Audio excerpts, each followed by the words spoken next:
কুবলাই কমলিনীকে অসম্মান করায় রেগে গিয়ে ঠাসিয়ে চড় মারল নতুন। হ্যাঁ বন্ধুরা, এমনটাই দেখতে পাবেন। বিস্তারিত জানতে ভিডিওটিতে লাইক দিয়ে চ্যানেলটি সাবস্ক্রাইব করে দেখতে থাকুন।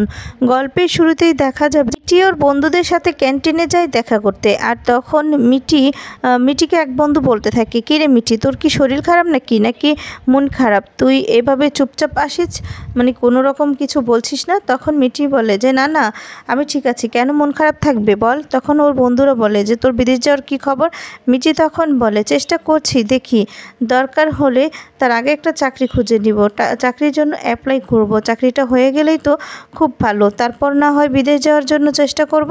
আর তখন ওর বান্ধবীরা বলে আচ্ছা মোর কী খবর রে, ওর কি বিয়েটি হয়ে গেছে নাকি? তখন মিটি রেগে যায় আর বলে আচ্ছা এসব কথা বলার জন্য কি এখানে আমাকে ডেকেছিস? ওর কী খবর আমি কি করে জানবো? তখন ওর বান্ধবী বলে না না, ও তো তোর বোন হয়, এর জন্যই জিজ্ঞেস করেছিলাম মোয়ের কি পলুটুর সাথে বিয়ে হয়ে গিয়েছে নাকি? আর তখন বলে যে আমি কি করে জানবো, ওই লোকটার নামে না আমি কোনো কথা শুনতে চাই না, ও তো চরিত্রহীন, মেরুদণ্ডহীন, ওর জন্য কোনো কথাই বলতে চাই না। তখন মিঠির বান্ধবী পিছন দিকে পলুটুর দিকে তাকায় আর তখন দেখতে পায় সেখানে দাঁড়িয়ে আছে আর তখন ইশারা দিতে থাকে।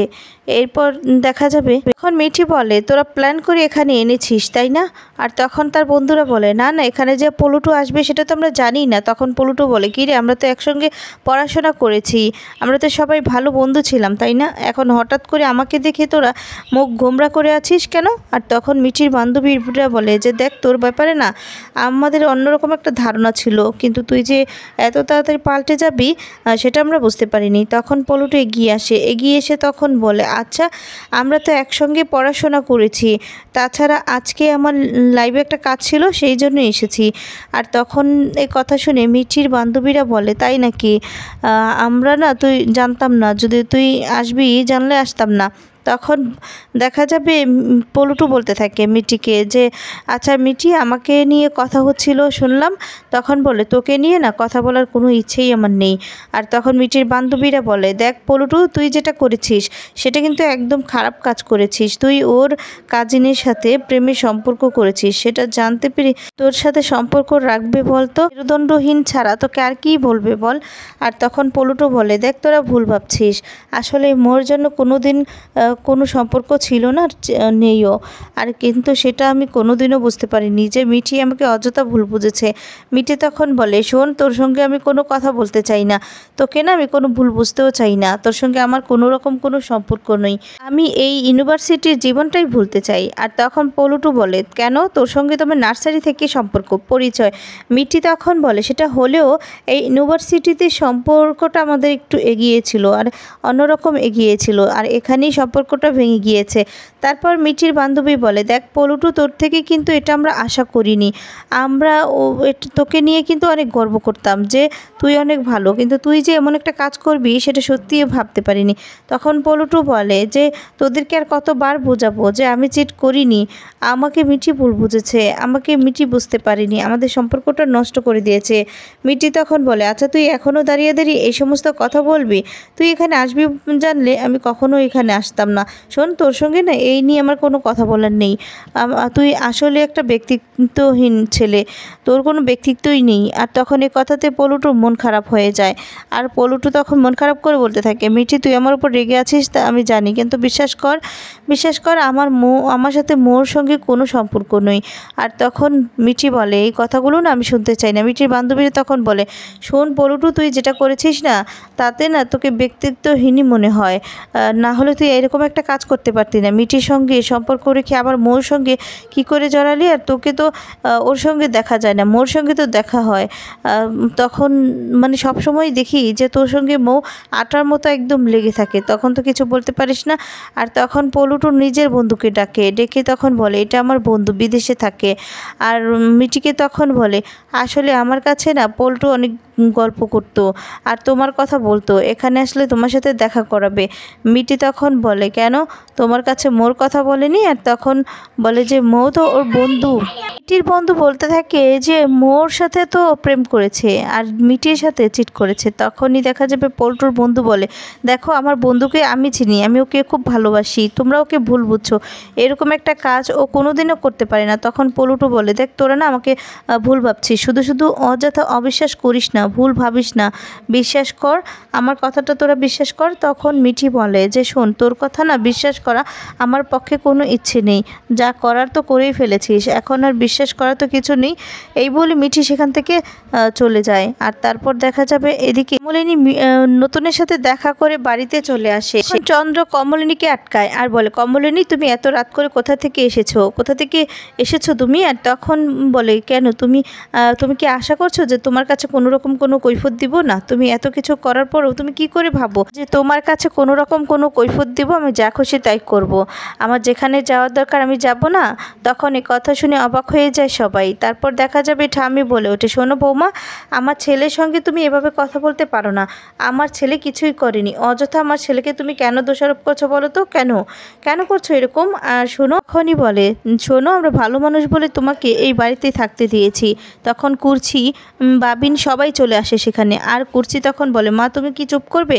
তোমার না এবার কথাটা বাড়াবাড়ি হয়ে যাচ্ছে। তখন ঠাম্মি বলে, কেন চুপ করব? চন্দ্র তো বললো, সব কথা বললো যে ওর সাথে কি ঘটেছিল না সব সত্যিই তো বলেছে, তাহলে আমার ছেলেকে এখনও অবিশ্বাসের কি আছে? কমলিনী তখন বলে, আচ্ছা মা, আপনি তো এতটা বোকা নন যে আপনি আপনার এই ছেলের বোকা বোকা কথাগুলো বিশ্বাস করবেন। আর আপনি যদি এতটাই বোকা হতেন তাহলে এতদিন তো সংসার চালাতে পারতেন না। কুর্চি তখন বলে, ঠিক বলেছ। আচ্ছা মা, তুমি একটু বেশি বিশ্বাস করছো না দাদাভাইকে? আমি কিন্তু বিশ্বাস করছি না, দাদাভাইয়ের একটা কথাও আমি বিশ্বাস করিনি।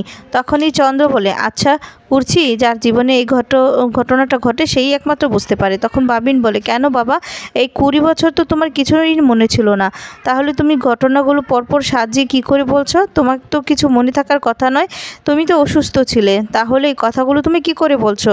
তখন এই কথা শুনে চন্দ্র চমকে যায়। চন্দ্র তখন বলে যে হ্যাঁ বাবা, আমার মনে ছিল না তো, পরে তো আমার মনে পড়েছে। আর তখন এই কথা শুনে বুবলাইও তাকিয়ে থাকে। এরপর বুবলাই বলতে থাকে, আচ্ছা এত কথা কি দরকার?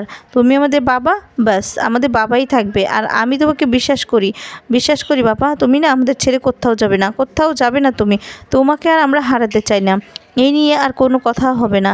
তখন চন্দ্র বলে, বুবলাই বাবা, তুই আমাকে বিশ্বাস করলে কি হবে? তোর মা তো আমাকে বিশ্বাস করে না, তোর মা তো আমাকে ডিভোর্স দেওয়ার জন্য উঠে পড়ে লেগেছে, সেটাই তো আমার কাছে কষ্টের। এত বছর পরে আমি বাড়িতে ফিরে আসলাম শুধুমাত্র সবার জন্য, আর সেখানে আমার বই আমার বিশ্বাস করছে না, ছেলেমেয়েরা বিশ্বাস করলে কি হবে? বছর ফিরে আসলাম, সেই তো আমার সাথে সংসার করতে চাইছে না, সে তো ডিভোর্সে উকিলের কাছে ছুটাছুটি করছে। তখন কমলিনী বলে, শোনো চন্দ্র, এগুলো নিয়ে না আর কোনো কথা বলার দরকার নেই, তুমি নিজেও জানো যে কেন তুমি ফিরে এসেছো। তাছাড়া তোমার ওই যে বউ বাচ্চা, তারা নিশ্চয়ই কাছে কোনো হোটেলে তাদেরকে জায়গা করে দিয়েছো, আর এখানে এসেছো নাটক করতে, তাই তো? তোমার বউ বাচ্চা তো এখানেই আছে, নাটক না করলে ভালো লাগছে না? তখন এই কথা শুনে চন্দ্র মিটি হাসে আর বলে, কমলিনী, তুমি আমাকে কোনোদিনও বিশ্বাস করোনি তাই না? কিন্তু তুমি কোথায় গিয়েছিলে? আর তখন কমলিনী বলে, শোনো, তোমাকে আমি কেনই বা বিশ্বাস করব? তুমি যে কথাগুলো বলেছো না, একটা বিশ্বাসযোগ্য নয়। আর তোমার কথাগুলো অন্য কেউ বিশ্বাস করলেও আমি কিন্তু তোমার একটা কথাও বিশ্বাস করি না। তুমি বোকা বোকা কথা বললেই হবে? তোমার সাজানো নাটকগুলো না আমি ঠিক বুঝতে পারি। আর তখন এই কথা শুনে ঠাম্মি তখন বলে, শোনো বৌমা, তুমি না একদম বাড়াবাড়ি করবে না। তাছাড়া আমার আলমারি থেকে দলিলটা যে ছিল, সেই দলিলটা কোথায়? হ্যাঁ, এই বাড়িটা যখন নতুন আমাদেরকে লিখে দিয়েছে, তাহলে সেই দলিলটা কোথায়? কমলিনী তখন বলে, সেই দলিল তো পাবেন না মা আপনি, সেই দলিল যার দলিল তার হাতে পৌঁছে গেছে। তখন এই কথা শুনে চমকে যায় সবাই। ঠাম্মি তখন বলে, কি তুমি নতুনের দলিল নতুনকে দিয়ে এসেছো? তখন কমলিনী বলে, হ্যাঁ মা, যার দলিল, যার বাড়ি আপনি তো তাকে দিয়ে দিবেনই ভাবছিলেন, তাকে দিয়ে দেওয়ার সিদ্ধান্ত নিয়েছিলেন, তাহলে আমি এখন দিয়ে দিয়েছি, তাতে কি সমস্যা বলুন তো? তার তো কোনো সমস্যা নেই। তখন ঠাম্মি বলে যে না, আমি ঠিক করেছিলাম যে নতুন যেই বাড়িটা যতটুকু আমাকে দিয়েছে ততটুকুর ভাগ আমি দেব না, আমার অংশটা আমি চাঁদুকে দিয়ে দিব। তখন কমলিনী বলে যে বাহ, এতদিনে আপনার আসল রূপটা বেরিয়ে এলো মা, অন্যের জিনিস যে নিজের নামে করে দিবেন সেটা খারাপ লাগে না? অন্যের জিনিস নিজের করেই নিতে যাবেন কেন? তখন এই কথাতে বুবলাই অবাক অবাক হয়ে যায়। আর বর্ষা তখন বলে, আচ্ছা মা, নতুন কাকুকে যদি দলিলটা দিবেনি তাহলে এখানে রাখলেই তো হতো, আপনাকে মানে গিয়ে তাকে সাথে আলাদা করে দেখা করে দেওয়ার কি ছিল? নতুন কাকুকে কেন দলিলটা দিতে হলো বলুন তো, কেন দিতে গেলেন এত আলাদা করে দেখা করে? তখন কমলিনী খুব রেগে যায়, রেগে গিয়ে বলে, শোনো বর্ষা, তোমার থেকে না কোনো সাজেশন আমি নিব না, আমি কি করব না করব সেটা আমি ঠিক করব, তুমি বলার কে? তুমি এসব কথা কেন বলছো? তখন এই কথাতে চন্দ্র তখন বলে, আচ্ছা কোমো, তুমি নতুনের সঙ্গে আলাদা করে দেখা করতে গিয়েছিলে, দেখা করে দলিল দিয়ে আসতে গিয়েছিলে? তখন বুবলাই বলে, মা, এই নিয়ে এত কিছু ঘটলো, তারপরেও তুমি এই কাজটাই করছো? বাবা, তুমি জানো না এই নিয়ে অনেক কিছুই বাড়িতে ঘটেছে। তখন এই কথাতে অবাক হয়ে যায় কমলিনী। এরপর দেখা যাবে চন্দ্র বলে, আচ্ছা নতুন তো এই বাড়িটা দিয়ে দিয়েছে, তাহলে এই বাড়িটা এখন ফিরিয়ে দেওয়ার কি হলো? কমলিনী তখন বলে যে হ্যাঁ, যার বাড়ি তাকে তো ফিরিয়ে দিব। আর নতুন ঠাকুরপোর বাড়ি নতুন ঠাকুরপোকে ফিরিয়ে দিব না, তাহলে কাকে ফিরিয়ে দিব? আপনি তো বলেছিলেন আমাদের বাড়িটা দিয়ে দিয়েছে, তাকে ফেরত দিতে হবে কেন? আর তখন কুর্চি বলে, মা, তোমার ন্যূনতম মনুষ্যত্ব বোধ নেই, তাই না? তুমি এত দূর যেতে পারো কি করে, সেটাই তো বুঝতে পারছি না। তখন মিটি বলে, আচ্ছা ঠাম্মি, অন্যের দেওয়া জিনিস নিতে খারাপ লাগছে না তোমার? খারাপ লাগছে না? তখন ঠাম্মি বলে, না, আমার খারাপ লাগছে না, এইসব কথা আমাকে শোনানোর কোনো দরকার নেই, এখন আমার চাদু ফিরে এসেছে, আমার অংশ আমার চাদু পাবে। কমলিনী তখন বলে, না মা, সেটা তো আর হচ্ছে না মা, আপনার চাদু কোথা থেকে এত বছর পর ফিরে এসেছে, আর তারপর আপনার চাদুকে সেই অংশটা নিয়ে নিবে, সেটা তো হবে না। তাছাড়া আপনাদের সবার দায়িত্ব যেই মানুষটা পালন করেছে, আপনার খারাপ লাগে না সেই মানুষটার বিরুদ্ধে এই সমস্ত কথা বলতে? মিটি তখন বলে, হ্যাঁ, একটা আমি না অবাক হয়ে যাচ্ছি, তুমি কি করে এতটা পাল্টে যেতে পারো, আর সেটাই বুঝতে পারি। তখন বলে, আচ্ছা কমু, তা তোমার নতুনের সঙ্গে দেখা করেই বা এই দলিলটা কেন ফেরত দিতে হলো? আর তাছাড়া যেই বাড়িটা তোমাদের নামে লিখে দিয়েছে সেই বাড়িটা আবার ফেরত দিতেই হবে বা কেন? তখন বুবলাই বলে, তুমি বুঝতে পারছো না বাবা, এখানে তো অনেক কিছু আছে, এটা তো মায়ের নামেই করে দিত পুরোটা, তো মানুষ খারাপ বলবে বলে তার জন্য ঠাম্মিকে অর্ধেক দিতে হয়েছিল, ঠাম্মিকে দিয়েছে, তখন ঠাম্মির নামে অর্ধেক দিয়েছে, আর এখন তো বাড়িটা সে ফেরত নিবেই, তাই না? তখন কমলিনী বলে, হ্যাঁ বুবলাই, খুব ভালো বুঝতে পেরেছিস, তোরা যে কতটা স্বার্থপর সেটাই বোঝা যাচ্ছে, যে মানুষটা ছোট থেকে তোদেরকে বড় করেছে, তোদেরকে মানুষ করেছে, আর দাঁড়িয়ে আছিস এই বাড়িতে, সেই মানুষটার বাড়িতেই, আর সেই মানুষটার ব্যাপারে এই সমস্ত কথা বলছিস, খারাপ লাগছে না? আর খারাপ লাগে না তোর?